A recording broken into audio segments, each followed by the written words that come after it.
Assalamualaikum warahmatullahi wabarakatuh. Di sini kami dari kelompok 3 akan mempresentasikan makalah kami yang berjudul Murid atau Peserta Didik dalam Tinjauan Pendidikan Islam, yang beranggotakan saya sendiri, Natia Olyasari, dan teman-teman saya, Nadia Alfitria dan Mila Ferry Asmarita. Langsung saja di sini saya akan membahas tentang proses kejadian manusia dalam perspektif Al-Quran dan nilai-nilai pendidikan yang terkandung di dalamnya. Bila ditinjau dari ilmu sejarah, kejadian manusia adalah tidak lain merupakan proses evolusi dari kera. Hal ini diutarakan oleh Charles Darwin yang mempelopori teori evolusi mengenai keberadaan manusia. Menurut agama Islam, manusia adalah makhluk ciptaan Allah. Ia tidak muncul dengan sendirinya atau berada oleh dirinya sendiri. Dalam Al-Quran dijelaskan beberapa ayat tentang asal kejadian manusia, yaitu 1. Kejadian Adam dijelaskan dalam beberapa ayat dalam Al-Quran. Quran surat Fatir ayat 11, Quran surat Nuh ayat 17, dan Quran surat Al-Hijr ayat 26. Dari ayat di atas diketahui bahwa Allah langsung menciptakan manusia pertama, yaitu Adam, sebagai makhluk yang sempurna, dan Allah menciptakan manusia dari tanah. Yang kedua, kejadian Hawa. Hawa diciptakan oleh Allah dari tulang rusuk Adam. Penciptaan Hawa atau manusia kedua dijelaskan beberapa ayat dalam Al-Quran, yaitu Quran surat Al-A'raf 189 dan Quran surat Az-Zumar ayat 6.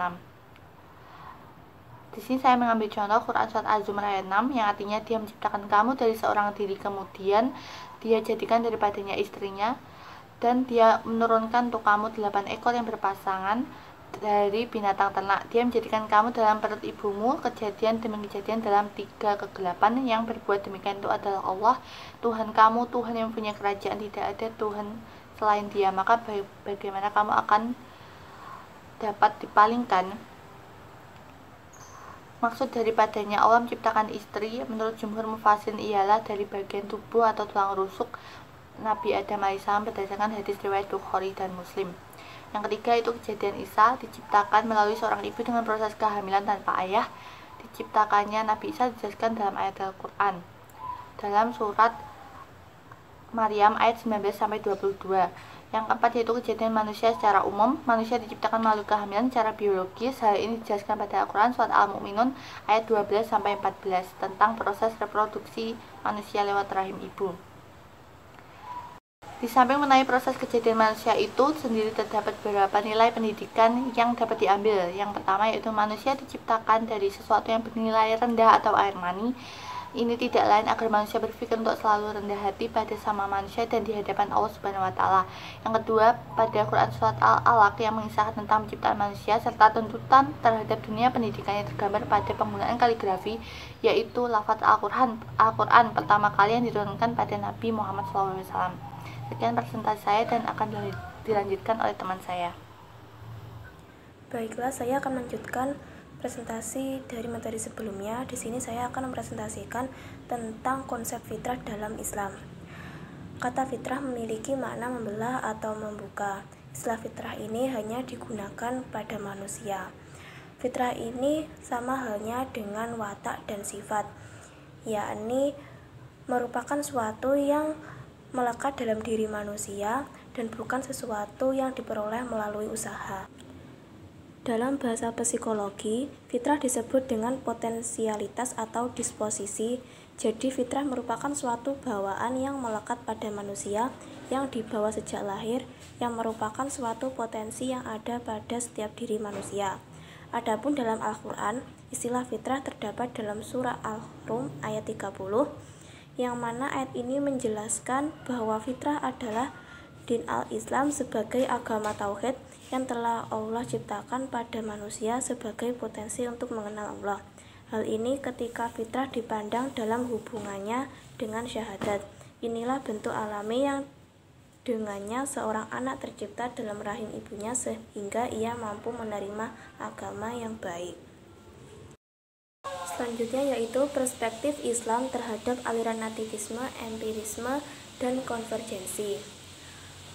Perkembangan merupakan suatu perubahan, yaitu perubahan ke arah yang lebih maju dan lebih dewasa.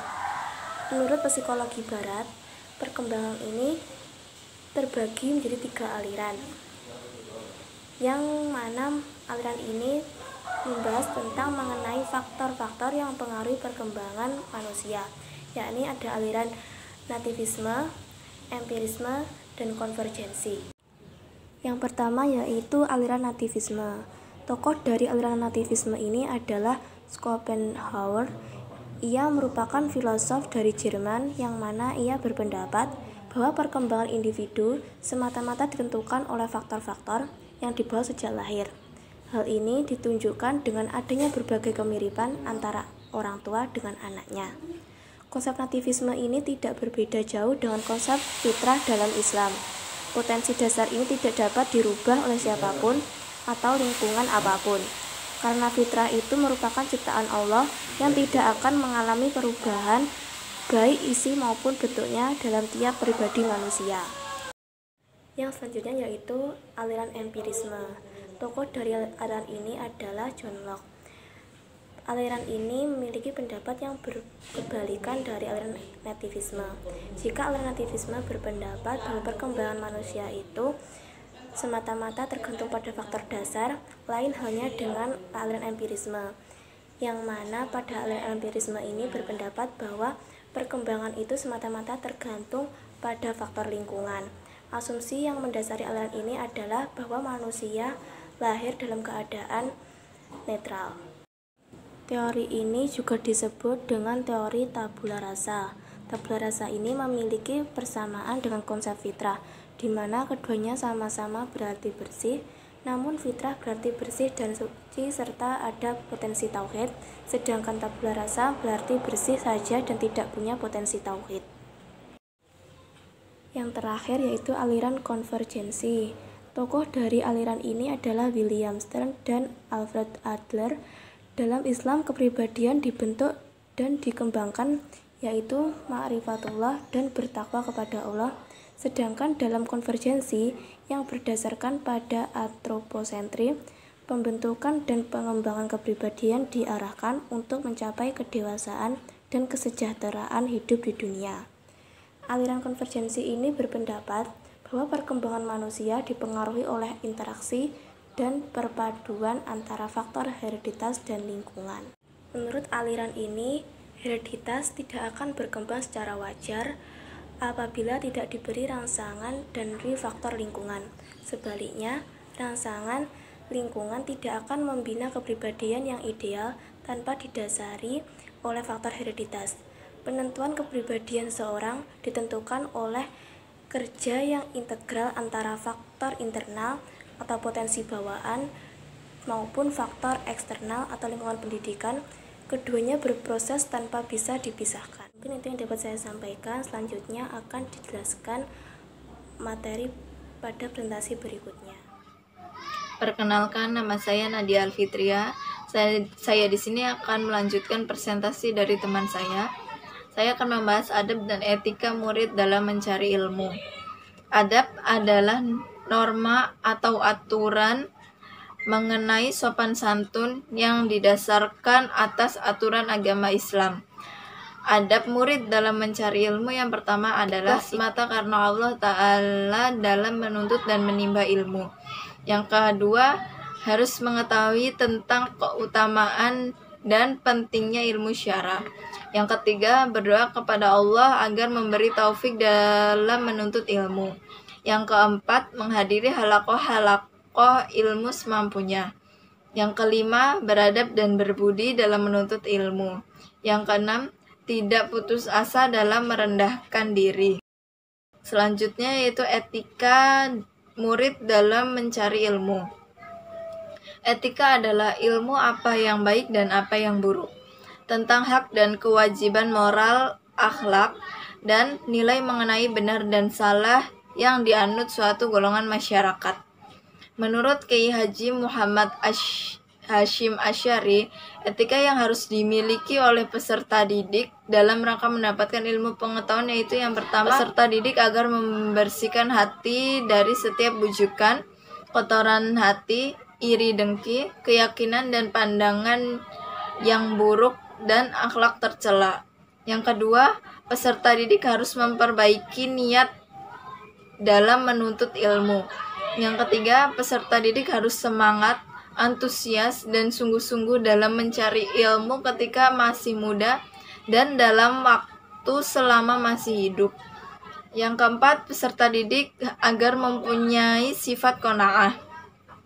Yang kelima, peserta didik agar bisa membagi waktu siang dan malam serta memanfaatkan waktu luang. Yang keenam, peserta didik agar mengurangi makan dan minum, karena kenyang itu akan mencegah ibadah. Yang ketujuh, peserta didik harus berusaha menjaga diri dengan sifat wara dan hati-hati dalam segala sikap dan perbuatan. Yang ke-8, peserta didik dianjurkan agar mengurangi tidur selama tidak ada zaruroh. Yang ke-9, peserta didik agar mengurangi pergaulan. Sekian presentasi dari kelompok kami, kurang lebihnya mohon maaf. Wabillahi taufiq wal hidayah. Wassalamualaikum warahmatullahi wabarakatuh.